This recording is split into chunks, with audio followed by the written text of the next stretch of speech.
Welcome to our channel Be Always Learner. आज हम जो टॉपिक कवर करेंगे वो हम कॉजल और non causal systems find out करने के लिए हमने टॉपिक बनाया है, जिसमें हम कुछ न्यूमेरिकल कंसीडर करेंगे और उस न्यूमेरिकल्स में हम फाइंड आउट करेंगे कि सिस्टम कॉजल है या नहीं। So please subscribe the channel and please like and share the video if you like and press the bell button also. Definition को रिवाइज करने के लिए हमने कॉजल सिस्टम्स को डिफाइन किया है CS के वे में और नॉन कॉजल सिस्टम्स को NS के वे में हमने डिफाइन किया यहाँ पर। और by definition we can say यहाँ पर कि आउटपुट किसी भी सिस्टम की अगर है वो डिपेंड करती है प्रेजेंट और पास्ट इनपुट्स पे, तो हम उस सिस्टम को बोलेंगे कॉजल सिस्टम्स। अगर उसकी आउटपुट फ्यूचर इनपुट पे भी डिपेंड करती है, मीन्स प्रेजेंट पे भी डिपेंड करती है, पास्ट पे भी डिपेंड करती है और फ्यूचर पे भी डिपेंड करती है, या अकेले फ्यूचर इनपुट पे भी डिपेंड करती है। इट मीन्स कहीं भी उस इक्वेशन में जो इक्वेशन सिस्टम को डिफाइन करती है उसमें अगर future kind of input available होती हैं तो हम कहेंगे सिस्टम नॉन कॉजल है। इस डेफिनेशन को फॉलो करते हुए हम कुछ सिंपल न्यूमेरिकल कंसीडर करेंगे और कुछ टिपिकल न्यूमेरिकल्स कंसीडर करेंगे। तो फर्स्ट न्यूमेरिकल जो हम यहाँ कंसीडर कर रहे हैं, that numerical is that is quite simple one, that is y t is equal to x t plus 3 and plus x square t।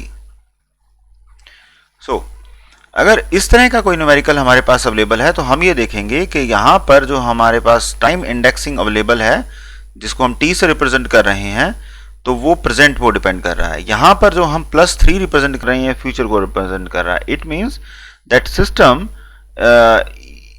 Portion is representing the future और ये जो input है ये डिपेंड कर रही है आपके प्रेजेंट पे। लेकिन बिकॉज इसमें यहाँ फ्यूचर इनपुट आ गया है तो हम इसको लिखेंगे कि ये सिस्टम नॉन कॉजल सिस्टम्स है, क्योंकि इसमें one of the portion is future input. इस तरह से हम एनालाइज कर सकते हैं सिस्टम को कि सिस्टम नॉन कॉजल है या सिस्टम कॉजल है, right. So another one is the second one is that is yn is equal to xn plus 1 by x n minus 1. Now in these kind of numericals it is quite essential to analyze each component। तो ये बहुत ज़रूरी हो जाता है कि हम इसमें each component को एनालाइज करें। For that हम यहाँ एज्यूम करते हैं कि n की वैल्यू अगर 0 होगी तो आपके पास y at 0 क्या होगा, क्योंकि हम यहाँ पर n की वैल्यू 0 ले रहे हैं तो हमें y 0 पे कंप्यूट करना है। तो इसके लिए हम कंप्यूट करेंगे x0 and plus 1 by x minus 1। This is the first equation. Means अगर हम y कंप्यूट कर रहे हैं एट 0 तो वो 0 पे भी डिपेंड कर रहा है और -1 पे भी डिपेंड कर रहा है। Another one, if n is equal to 1 तो ये किस पे डिपेंड करेगा, y1 इस इक्वेशन में वैल्यू पुट कर रहे हैं हम is equal to x1 and plus 1 by x0 और next is equal to n is equal to हम -1 अगर लेते हैं तो उसकी वैल्यू y की वैल्यू क्या आती है, x -1 plus 1 by x -2। So it means अगर हम कोई भी वैल्यू कंप्यूट कर रहे हैं, से सपोज -1 की वैल्यू कंप्यूट कर रहे हैं, तो वो जो वैल्यू है वो डिपेंड कर रही है -1 पे और -2 पर। For all the values of n, the output depends upon present and the past value। तो ये हमने यहां से समझा कि ये हमारे पास प्रेजेंट वैल्यू है और ये हमारे पास पास्ट वैल्यू है, राइट। अगर हम y-1 कंप्यूट कर रहे हैं, इसी वजह से अगर हम y1 कंप्यूट कर रहे हैं तो ये हमारे पास प्रेजेंट वैल्यू है और ये हमारे पास पास्ट वैल्यू है। इसी तरह से y0 पे कंप्यूट कर रहे हैं तो ये हमारे पास प्रेजेंट वैल्यू है और ये हमारे पास पास्ट वैल्यू है। तो इसका मतलब क्या हुआ कि आउटपुट डिपेंड कर रही है प्रेजेंट और पास्ट वैल्यू पर। तो हम क्या कह सकते हैं यहां पर कि सिस्टम हमारा कॉजल है. So this is a causal system. So इस टाइप से हम उसको एनालाइज कर सकते हैं. In the same way we can follow the another numerical, the next one, that is third one. Say yt is equal to x raised to the power 2 function of time plus x t minus 2. अब this is quite easy numerical that we can see that yt is depending upon, किस पे depend कर रहा है, t पर, और t minus 1 पर depend कर रहा है. मीन्स ये क्या हुआ, ये तो हो गई प्रेजेंट इनपुट, और ये क्या हुआ, that is depending upon the past input. So इसको भी हम एनालाइज करके देख सकते हैं कि अगर t की वैल्यू हम यहां पर कंसीडर करते हैं कि t की वैल्यू हम 0 लेते हैं तो y0 क्या होगा, y0 होगा x square 0 and plus x 0 minus 2.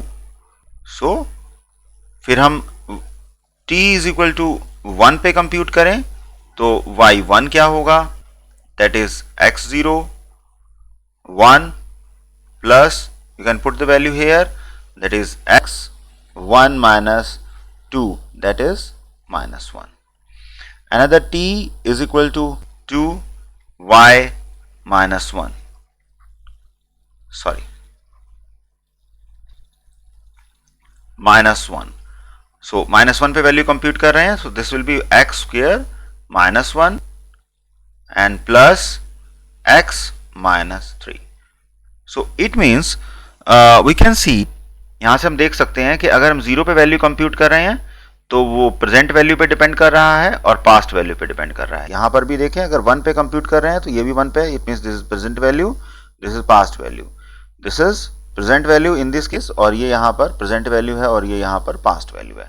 It means system दो चीजों पे डिपेंड कर रहा है, प्रेजेंट पे और पास्ट इनपुट्स पे. तो ये सिस्टम भी हमारे पास कॉजल सिस्टम भी ही अवेलेबल है. Another, if I am going to consider small another numerical, say yt, this is fourth one, yt is equal to x t minus 2 plus x 2 minus t. अगर इस तरह का कोई न्यूमेरिकल अवेलेबल है हमारे पास तो हम इसको कैसे सॉल्व करेंगे, हमें पता लगाना है कि सिस्टम कॉजल है या नहीं. तो उसके लिए अगेन हम t इज इक्वल टू 0 पे वैल्यू कंप्यूट करेंगे तो हमारे पास y0 आने वाला है, और यहां पर देखेंगे तो x minus 2 and plus x 2. So you can see here कि जो सिस्टम है वो यहां पर जो x माइनस 2 टर्म आई है, ये टर्म रिप्रेजेंट कर रही है आपके पास्ट को और ये रिप्रेजेंट कर रही है फ्यूचर को. सो this is a future input, right, और ये है पास्ट इनपुट. तो इट मींस कि जो सिस्टम है वो फ्यूचर और पास्ट पे डिपेंड कर रहा है. इट मींस जो आपका सिस्टम इक्वेशन है y is a non causal system representation. Fine. So इस तरह से हम इसको डायरेक्टली एनालाइज कर सकते हैं बिकॉज अभी आपको प्रैक्टिस हो गई है तो you can do faster. One typical example I want to consider here कि अगर हमारे पास yt in the form of integration given हो तो हम उसको कैसे पता लगाएंगे कि वो कॉजल है या नहीं. So this is a typical one. So to address it हमने क्या किया था, हम उसी फंडामेंटल्स पे चलेंगे कि let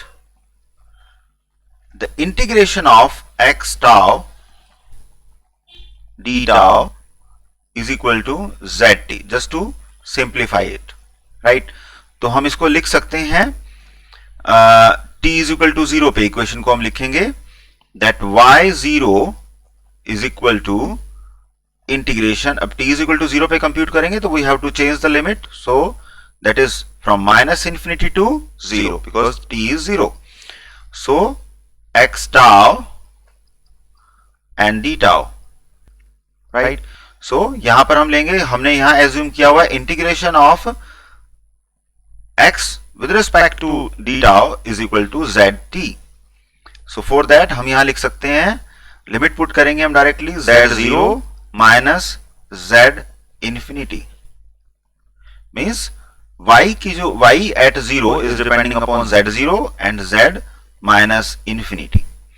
इसी तरह से अगर हम t इज इक्वल टू 1 पे इस इक्वेशन को देखें तो y1 क्या होगा, that is integration, we have to again change the limit, we have to put here 1, so it will be 2 and x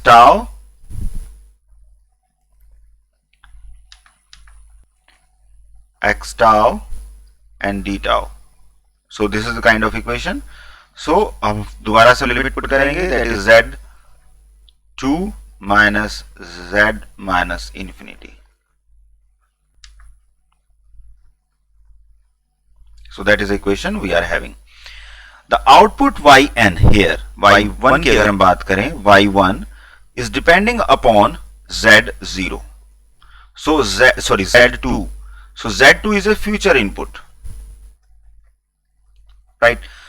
ये future input है, तो अगर ये फ्यूचर इनपुट पे z1 डिपेंड कर रहा है तो सिस्टम हमारा क्या हुआ, नॉन कॉजल।